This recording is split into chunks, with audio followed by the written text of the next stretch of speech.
memberi motivasi. Hari ini, aku ingin kamu menerima hal-hal yang terasa berat. Hari ini, aku ingin kamu menerima tantangannya. Hari ini, aku ingin kamu jatuh cinta pada prosesnya. Akan ada banyak kesempatan untuk merasa putus asa, kehilangan semangat, dan berpikir bahwa ini memang bukan jalanmu.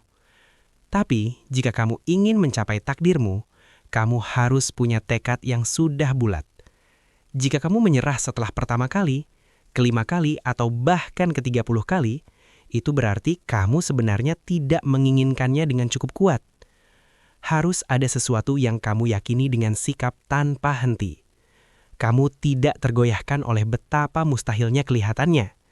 Kamu tidak patah semangat oleh lamanya waktu yang dibutuhkan. Kamu tidak menyerah hanya karena orang-orang berkata tidak mungkin. Tidak, sikapmu harus seperti ini. Jika aku harus percaya seumur hidupku, aku tidak akan berhenti percaya. Aku tidak akan menerima kata tidak sebagai jawaban. Aku tidak akan puas dengan hidup yang biasa-biasa saja. Aku akan terus mengejar apa yang telah Tuhan letakkan di hatiku. Tanyakan pada dirimu sendiri. Apa yang benar-benar aku inginkan? Apa yang benar-benar aku inginkan? Dan tuliskan itu. Menulis memicu pergi. Berpikir menciptakan gambaran. Gambaran membangun visi di pikiranmu. Para visionerlah yang mengubah dunia. Pikirkan ini. Yang menjaga daya saingmu, yang membuatmu tetap di puncak, adalah kemampuan untuk berpikir dan mempersiapkan diri secara mental berulang-ulang. Tubuh punya batas, pikiran tidak. Kita terlalu fokus pada apa yang terjadi dari leher ke bawah, sampai lupa bahwa semuanya berawal dari sini, pikiran. Semuanya bermula dari sini. Jika kamu tidak siap secara mental, kamu tidak akan pernah benar-benar siap secara fisik. Dan disitulah persiapan sesungguhnya dimulai. Seperti apa hidupmu jika kamu menatap masa depan dan berkata, "Aku tidak akan membiarkan rasa takut menghentikanku." Apapun yang harus kamu lakukan, lakukanlah. Karena jika tidak, hidup akan terus menghantammu sampai kamu menyerah. Saat kamu masih muda dan membuat kesalahan, jangan biarkan itu menghancurkanmu. Semua orang yang berhasil pernah gagal. Kamu harus gagal untuk bisa menang. Untuk tahu cara memasukkan bola, kamu harus tahu rasanya meleset. Kamu harus tangguh. Karena jalan menuju kesuksesan selalu dalam tahap pembangunan. Tidak pernah ada jalan yang mulus untuk sukses. Orang-orang yang berhasil adalah mereka yang punya sikap pantang menyerah. Kamu harus bertahan melewati nasib buruk, karena nasib buruk pasti datang. Dan biasanya datang tepat sebelum terobosan besar terjadi. Serangkaian kegagalan membuat banyak orang jatuh. Tapi hidup dan kesuksesanku membuktikan ini. Kamu bisa tersandung, kamu bisa jatuh, dan kamu bisa bangkit kembali. Apapun yang kamu hadapi, seburuk apapun keadaannya. Setiap tantangan dalam hidup, apapun itu, hanya bisa diatasi dengan satu cara. Mulai melangkah. Ambil langkah itu setiap hari. Apapun yang kamu hadapi, bangunlah dan mulai berjalan. Aku punya kemampuan untuk melihat akhir sebelum awal dimulai. Artinya, aku sudah bisa melihat tujuanku sekarang. Sebelum aku masuk BUDS dan menurunkan berat badan, aku sudah melihat diriku berjalan di panggung dengan berat 191 pound. Itu target yang harus aku capai agar bisa masuk. Aku melihat diriku 6 bulan, 1 tahun ke depan, berapapun waktu yang dibutuhkan.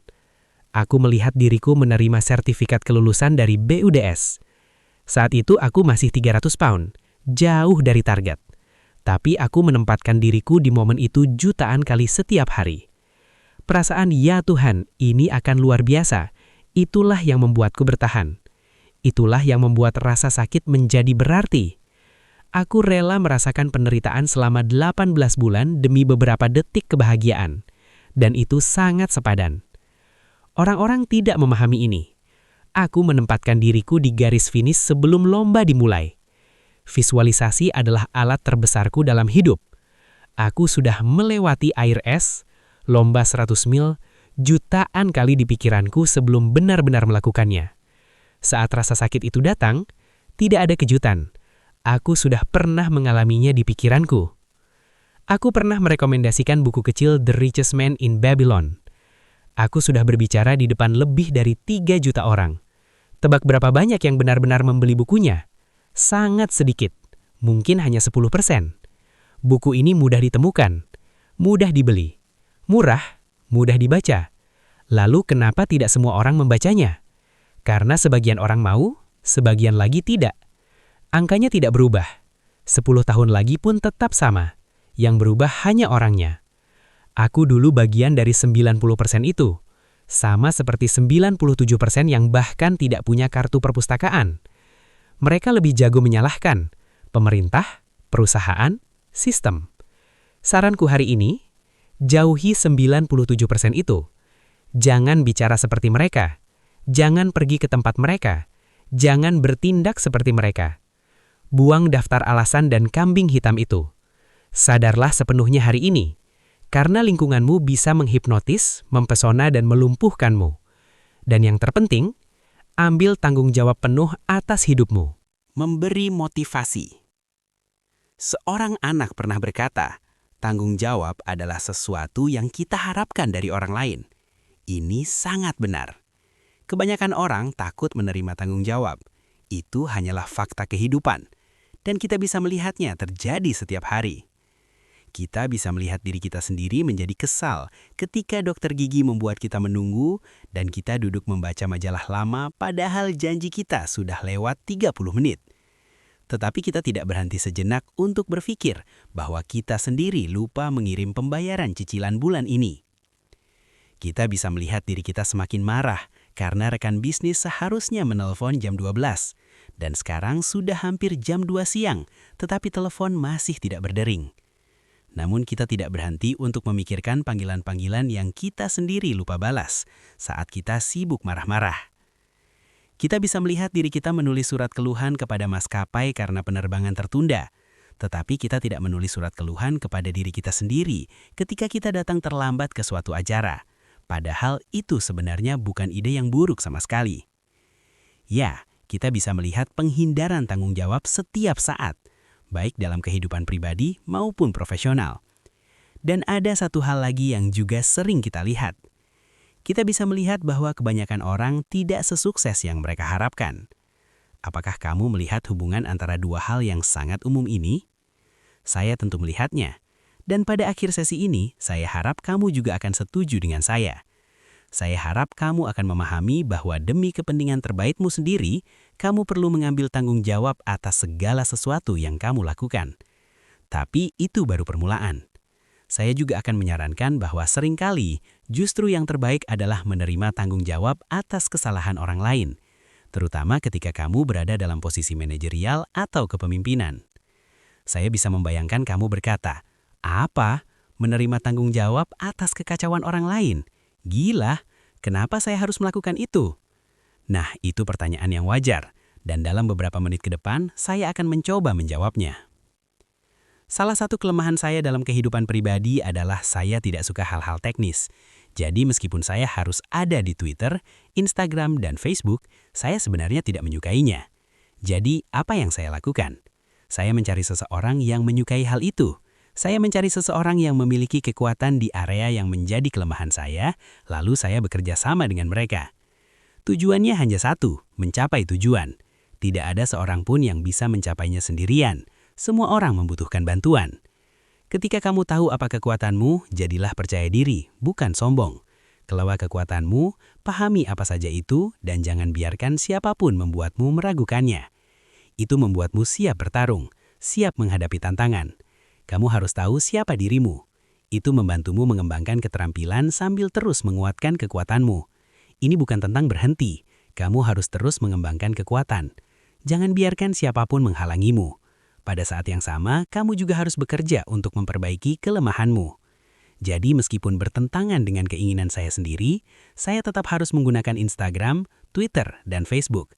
Saya harus membuat video, suka atau tidak suka, karena dunia sedang bergerak ke arah media sosial. Kalau saya punya pengikut sebanyak Kim Kardashian, mungkin saya bahkan tidak perlu melakukan acara TV ini. Pada masa-masa ketika bola basket profesional baru mulai populer, Bill Russell, yang bermain sebagai center untuk Boston Celtics, adalah salah satu pemain terhebat di liga. Ia sangat dikenal karena kemampuan rebound dan pertahanannya. Tetapi seperti banyak pemain center bertubuh tinggi lainnya, Russell tidak terlalu bagus dalam melakukan lemparan bebas. Persentase lemparan bebasnya cukup jauh di bawah rata-rata. Tetapi persentase rendah ini tidak benar-benar mencerminkan kemampuan Russell sebagai seorang atlet. Dan dalam satu pertandingan, ia memberikan bukti yang sangat meyakinkan tentang hal ini. Itu adalah pertandingan terakhir seri kejuaraan antara Boston dan Los Angeles Lakers. Dengan sekitar 12 detik tersisa, Lakers tertinggal 1 poin, dan Boston menguasai bola. Sudah jelas bahwa Lakers harus melakukan pelanggaran terhadap salah satu pemain Boston untuk mendapatkan bola kembali. Dan mereka memilih untuk melanggar Bill Russell. Ini adalah pilihan yang sangat logis, karena secara statistik, Russell adalah penembak lemparan bebas terburuk di lapangan saat itu. Jika ia gagal, Lakers kemungkinan besar akan mendapatkan bola kembali dan masih memiliki cukup waktu untuk mencoba memenangkan pertandingan. Tetapi jika ia berhasil memasukkan lemparan bebas pertamanya, peluang Lakers akan sangat menurun. Dan jika ia memasukkan keduanya, pertandingan pada dasarnya sudah berakhir. Bill Russell memiliki gaya lemparan bebas yang sangat aneh. Saat ini tidak ada pemain basket yang menghargai dirinya sendiri di Amerika yang akan mencoba gaya tersebut. Terlepas dari apakah itu efektif atau tidak, penampilannya terlihat sangat konyol. Setiap kali ia melakukan lemparan bebas, Russell yang setinggi 6 kaki 11 inci itu akan memulai dengan memegang bola di kedua tangannya setinggi pinggang. Lalu ia berjongkok, dan ketika ia berdiri kembali, ia melepaskan bola. Terlihat seperti seseorang yang mencoba melempar seember tanah ke atas tembok. Tetapi terlepas dari bagaimana penampilannya, begitu Bill Russell dilanggar, ia tahu bahwa Celtics akan memenangkan pertandingan. Ia benar-benar yakin hal itu, karena dalam situasi seperti ini, statistik dan persentase tidak berarti apa-apa. Ada faktor yang jauh lebih penting yang bekerja, sesuatu yang belum pernah berhasil diungkapkan dengan angka dan desimal. Sederhananya, Bill Russell adalah tipe pemain yang ingin memikul tanggung jawab atas keberhasilan atau kegagalan timnya. Ia ingin beban itu berada di pundaknya dalam situasi seperti ini. Tidak ada kemungkinan untuk mencari alasan. Tidak ada kemungkinan menyalahkan orang lain jika pertandingan losor. Tidak ada keraguan. Bill Russell ingin bola berada di tangannya sendiri, bukan di tangan siapapun. Dan seperti sebuah ajaib, meskipun seandainya ia telah gagal dalam setiap lemparan bebas sepanjang hidupnya sebelum itu, ia tahu bahwa lemparan ini akan masuk. Dan itulah yang terjadi. Itulah hampir selalu terjadi ketika seorang pria atau wanita menerima tanggung jawab dengan antusias dan penuh percaya diri.